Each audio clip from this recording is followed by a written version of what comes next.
سیدی اعلیٰ حضرت رحمۃ اللہ تعالی علیہ نہ صرف برصغیر پاک و ہند کے محدث تھے بلکہ آپ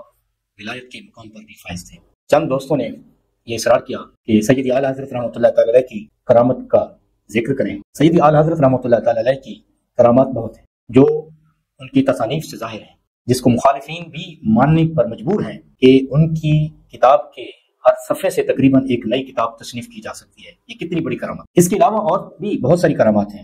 کہ آپ رحمۃ اللہ تعالی علیہ کی بارگاہ میں جب نظم کی صورت میں کوئی سوال پیش ہوتا تو آپ نظم کی صورت میں ہی جواب دیتے، یعنی نظم کی صورت میں ہی فتویٰ دیتے۔ آپ کی کرامت آپ کا علم ہے۔ اس کے علاوہ جس کو آپ جو ہے وہ یہ سمجھتے ہیں کہ یہ کرامت ہے، یعنی دور کی باتیں سن لینا، غیب کی باتیں بتا دینا، یہ بھی سیدی اعلیٰ حضرت رحمۃ اللہ تعالی علیہ کی کرامتوں بھی شامل ہے۔ آپ نے یہ واقعہ بہت مشہور سنا ہوگا اور آپ کی یہ کرامت بہت مشہور ہے جو ممبر پر تمام تقریباً علماء بیان بھی کرتے ہیں کہ سیدی اعلیٰ حضرت سیدی دیدار علی شاہ رحمۃ اللہ تعالی علیہ اور سیدی صدر الافاضل نعیم الدین مراد آبادی رحمۃ اللہ تعالی علیہ ہم زمان ہیں۔ صدر الافاضل جو حکیم الامت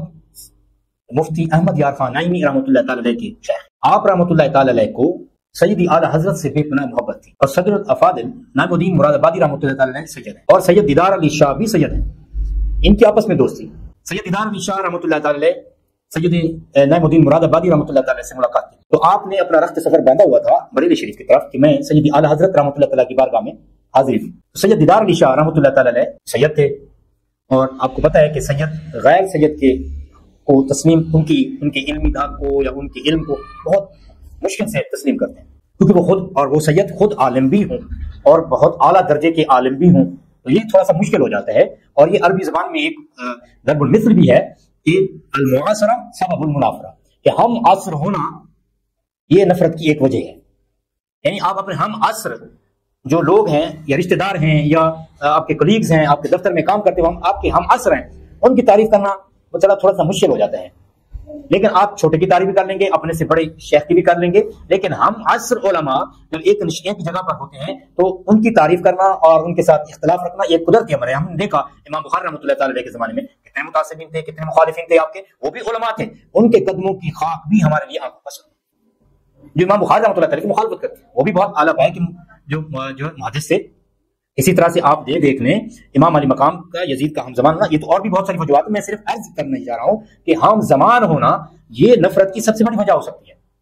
اور سید ہوں اور وہ اعلیٰ پائے کے پیر ہوں، صاحب کرامت ہوں، تو وہ سید اعلیٰ حضرت سے ابھی سید دیدار علی شاہ صاحب کی رحمۃ اللہ تعالی کی ملاقات نہیں ہوئی تھی،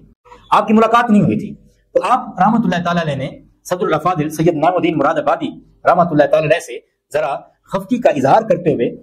فرمایا کہ آپ خود سید ہیں، آپ خود عالم دین ہیں، اللہ تعالیٰ نے آپ کو اتنا صاحب علم بنایا ہے، تو آپ ہر وقت بریلی کی طرف چلے جاتے ہیں جو کہ پٹھان ہیں، اور پٹھانوں کے مزاج میں اور ان کی طبیعت میں سختی ہوتی ہے، تو آپ ان کے پاس کیوں چلے جاتے ہیں؟ آپ خود اتنا صاحب علم ہیں۔ تو سید نعیم الدین مراد آبادی رحمۃ اللہ تعالی علیہ نے فرمایا کہ آپ بھی چل کے ان کی بارگاہ میں ذرا حاضر دیں، آپ کو پتہ چلے گا کہ وہ کتنے اعلیٰ پائے کے محدث ہیں۔ تو بدل ناخواستہ آپ سید دیدار علی شاہ رحمۃ اللہ تعالی علیہ ان کے ساتھ جانے کے لیے راضی ہو گئے۔ جب وہاں پر پہنچے تو میں اور بھی واقعات ہیں اس میں ان کو مختصر کر رہا ہوں۔ جب وہاں پر پہنچے تو نماز کھڑی ہو چکی تھی، جماعت ہو رہی تھی، صدر الافاضل سید نعیم الدین مراد آبادی رحمۃ اللہ تعالی علیہ کا وضو تھا، آپ نے جا کے نماز میں شامل ہوئے اور آپ کی کچھ رکعت رہ گئی۔ اب سید دیدار علی شاہ صاحب رحمۃ اللہ تعالی علیہ فرماتے ہیں کہ میرا وضو راستے میں ختم ہو گیا، تو میں نے چاہا کہ وضو کو تازہ کر لوں۔ آپ رحمۃ اللہ فرماتے ہیں کہ میں وضو کرنے کے لیے گیا اور سید نعیم الدین مراد آبادی رحمۃ اللہ تعالی جا کر جماعت میں شامل ہوئے۔ جماعت کھڑی ہو چکی تھی، سید اعلیٰ حضرت بھی جماعت کے ساتھ نماز ادا فرما رہے تھے، میں گیا جلدی سے وضو کر کے جماعت میں شامل ہونے کے لیے جب جا رہا تھا تو سید اعلیٰ حضرت رحمۃ اللہ تعالی کے ساتھ پہلی ملاقات ہے۔ آپ رحمۃ اللہ تعالی علیہ جماعت سے فارغ ہو کر آ رہے ہیں اور میں نے دیکھا کہ سید نعیم الدین مراد آبادی رحمۃ اللہ تعالی علیہ اپنی چھوٹی ہوئی رکعت ادا کر رہے ہیں اور اپنی نماز ادا کر رہے ہیں، ان کی بالمشافہ بات چیت کا ہونا ناممکن تھا۔ تو سید اعلیٰ حضرت رحمۃ اللہ تعالی علیہ کی اپنی بریلی کی مسجد کی سیڑھیاں اتر رہے تھے اور یہ سید دیدار علی شاہ مسجد میں نماز کی ادائیگی کے لیے سیڑھیاں چڑھ رہے تھے۔ جب آپ رحمۃ اللہ تعالی علیہ نے سید اعلیٰ حضرت کو دیکھا، سید اعلیٰ حضرت رحمۃ اللہ تعالی علیہ نے آپ کو دیکھا تو آپ کے سامنے جھکے اور آپ کی سید دیدار علی شاہ کے ہاتھوں کو بوسہ دیا اور بہت ادب اور بہت احترام کیا۔ تو سید دیدار علی شاہ صاحب رحمۃ اللہ تعالی علیہ پریشان ہو گئے، حیران ہو گئے کہ میں تو ان کو کیا سمجھا، اور یہ حضرت اتنی عظیم ہستی ہیں کہ میرے ساتھ اس طرح سے جو ہے برتاؤ کر رہے ہیں اور مجھے شاجی کہہ رہے ہیں اور میری دست بوسی بھی کر رہے ہیں۔ تو آپ رحمۃ اللہ تعالی علیہ سید دیدار علی شاہ صاحب رحمۃ اللہ تعالی علیہ فرماتے ہیں کہ جب میں نے ان کی اس کرم نوازی کو دیکھا تو میں نے عرض کی حضور آپ کی طبیعت کیسی ہے؟ تو آپ رحمۃ اللہ تعالی علیہ مسکرائے اور ارشاد فرمایا باقی تو سب ٹھیک ہے، ذات کا پٹھان ہوں، مزاج اور طبیعت ذرا سخت ہے۔ یہ وہی جملہ تھا جو سیدی دیدار علی شاہ صاحب رحمۃ اللہ تعالی علیہ نے سید نعیم الدین مراد آبادی سے یہ فرمایا تھا کہ یہ پٹھان ہے، مزاج کے سخت ہیں، اس لیے ان کے پاس اب کیوں جاتے ہیں؟ یہ وہی جملہ تھا۔ اور سید اعلیٰ حضرت رحمۃ اللہ تعالی نے وہی جملہ جو سیدی دیدار علی شاہ صاحب نے سید نعیم الدین مراد آبادی رحمۃ اللہ کے گھر میں فرمایا تھا، وہی آپ رحمۃ اللہ تعالی نے دہرایا کہ ذات کا پٹھان ہوں اور مزاج کا ذرا سخت ہوں۔ اور یہ مزاج کی سختی آپ رحمۃ اللہ تعالی علیہ کو اس صدی کا امام حنیفہ قرار دے رہی ہے۔ آپ رحمۃ اللہ تعالی نے کسی کے لیے بھی کوئی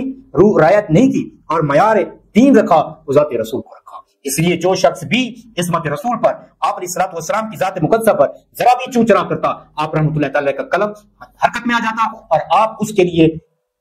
کمر کس لیتے اور اس کا دفاع کرتے۔ یہ آپ رحمۃ اللہ تعالی کا درہ امتیاز ہے۔ آپ خود اندازہ کریں، یہ گفتگو ہوئی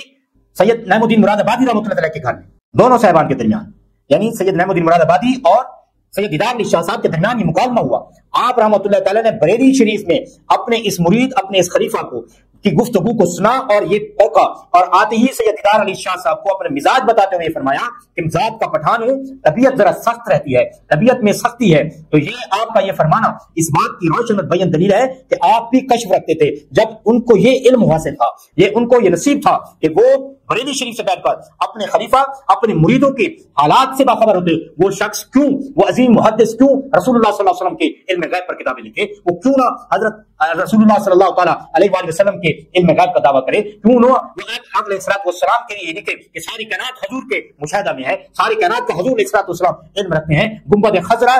سے بیٹھ کر آپ صلی اللہ تعالیٰ علیہ وآلہ وسلم ساری کائنات کو دیکھ رہے ہیں، جس طرح سے سورج چمک رہا ہو، 21-22 جون کا سورج اپنی روشنی ہر طرف بکھیر رہا ہوتا ہے، اسی طرح سے وضحا کے چہرے کے ساتھ رسول اللہ صلی اللہ تعالیٰ علیہ وآلہ وسلم اپنے انوار و تجلیات رسالت ساری کائنات میں بکھیر رہے ہیں، اور ساری کائنات آپ کے مشاہدے اور نظر میں ہے۔ جب سید اعلیٰ حضرت کی یہ کرامت ہے، وہ یہ ایمان رکھتے ہیں کہ حضور کے صدقے سے مجھے یہ نصیب ہو گئی ہے کہ میں اپنے مریدوں کی گفتگو کو بریلی شریف میں بیٹھ کر سن سکتا ہوں، تو میرے آقا کو کیا مقام ہوگا؟ کیوں نہ وہ اپنے امتیوں کو دیکھ رہے ہوں گے، کیوں نہ وہ اپنے امتیوں کی باتوں سے باخبر ہوں گے، کیوں نہ وہ اپنے انوار و تجلیات رسالت سے ساری کائنات کا مشاہدہ کیوں نہ کر رہے ہوں گے؟ آپ ذرا خود اندازہ تو کر لیں، جبریل امین علیہ السلام یہاں سے سدرۃ المنتہا جو ساتوں آسمانوں سے بلند ہے، سدرۃ المنتہا آخری حد مخلوق کی، وہاں سے جب ان کو وحی کا پیغام ملتا تھا وہ وہیں پر بیٹھے بیٹھے دیکھ لیا کرتے تھے کہ کہاں پر رسول اللہ صلی اللہ علیہ وسلم جلوہ نما ہے۔ جب دربار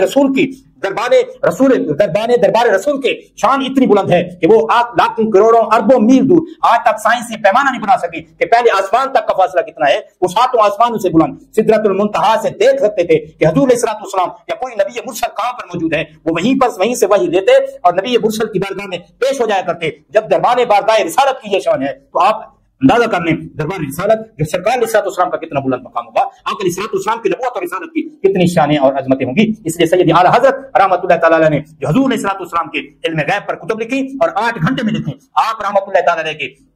بخار تھا، آپ جب حرمین شریفین میں حاضری کے لیے گئے، یہ بہت مشہور باتیں ہیں آپ نے سنی اور آپ نے بارہا علماء کرام سے سنی ہوں گی۔ وہاں پر ان کو پتا چلا کہ کسی نے رسول اللہ صلی اللہ علیہ وسلم کی علم غیب کی نفی کی اور آپ علیہ الصلوۃ والسلام کی شان میں جو ہے وہ عدم علم غیب کی بات کی، تو آپ رحمۃ اللہ تعالی نے دولت المکیہ صرف چند گھنٹوں میں 8 گھنٹے میں وہ دولت المکیہ لکھی اور ایسے حوالے دیے اور ایسی عربی لکھی کہ حرمین شریفین کے عرب علماء بھی پریشان ہو گئے، وقت حیرت میں آ گئے، اور آپ رحمۃ اللہ تعالی کی آج وہ کتاب ایک علم غیب رسول پر سند کی حیثیت رکھتی ہے۔ آپ رحمۃ اللہ تعالی نے وہ کتاب بغیر کسی لائبریری کے لکھی ہے، کوئی کتاب نہیں دیکھی، محض اپنے حافظہ سے، محض اپنے علم سے لکھی، یعنی اور کتابوں کے صفحے بھی بتائے اور حوالے بھی دیے، اور اس طرح سے وہ کتاب لکھی گویا وہ حرمین شریف میں بیٹھ کر بریلی کی اپنی لائبریری کو دیکھ رہے تھے۔ وہ کیوں نہ علم رسول پر کتابیں لکھیں، کیوں نہ وہ علم غیب رسول پر گفتگو کریں۔ اب آپ اندازہ کر لیں جو شخص اس راہ کا مسافر ہی نہ ہو، یعنی عشق کی رسالت مآب صلی اللہ علیہ وسلم کے اس کے دل میں نہ ہو اور وہ عشق رسالت مآب کے سفر کا مسافر ہی نہ ہو، وہ تو انکار کرے گا، اس کا انکار کرنے کا حق بھی بنتا ہے۔ مگر جو اس راہ پر چل رہے ہوں، جو اس راستے پر چل رہے ہوں، عشق رسول ان کی منزل ہو اور وہ عشق رسول کا سفر طے کر رہے ہوں، وہ تو کتابیں بھی لکھیں گے، وہ تقریریں بھی کریں گے، وہ تحریریں بھی لکھیں گے، اور ان کی باتوں سے، ان ممبروں سے وہ رسول اللہ صلی اللہ تعالیٰ علیہ وآلہ وسلم کے علم غیب کی باتیں کیوں نہیں کریں گے؟ اس لیے اہل سنت کا یہ ایمان اور ایقان ہے کہ گنبد خضرا سے رسول اللہ تعالیٰ صلی اللہ تعالیٰ علیہ وآلہ وسلم ساری کائنات کا مشاہدہ فرما رہے ہیں۔ انشاءاللہ تعالیٰ ہم اپنی اگلی گفتگو میں آپ کو بتائیں گے کہ جو شخص بھی رسول اللہ صلی اللہ علیہ وسلم پر درود السلام کے نذرانے پیش کرتا ہے، اپنے گھر میں بیٹھ کر نذرانے پیش کرتا ہے، مصلی پر بیٹھ کر خاموشی سے حضور پر درود السلام پڑھ رہا ہوتا ہے، تو حضور علیہ السلام اس کے سلام کو بذات خود سماعت فرماتے ہیں۔ یہ رسول اللہ صلی اللہ علیہ وسلم کی اپنی احادیث مبارکہ ہیں، آپ علیہ السلام نے خود ارشاد فرمایا کہ میں درود السلام کو سنتا ہوں، اور فرشتے وہاں پر پیش کرتے ہیں۔ انشاءاللہ تعالیٰ اس پر بھی ہم اگلی نشست میں گفتگو کریں گے۔ اللہ تعالیٰ اپنے نبی علیہ الصلوۃ والسلام کے صدقے ہمیں آقا علیہ الصلوۃ والسلام کے صحیح معنوں میں محبت عطا فرمائے، اور عشق رسول سے ہمارے دلوں کو منور فرمائے۔ سیدی اعلیٰ حضرت رحمۃ اللہ تعالیٰ علیہ کے ساتھ یہ نسبت سلامت رہے، اور سیدی اعلیٰ حضرت رحمۃ اللہ تعالیٰ کے توسط سے ہمیں عشق رسول اللہ رب العزت مرحمت فرمائے۔ پیام عشق رسول ہے جہاں تک پہنچے۔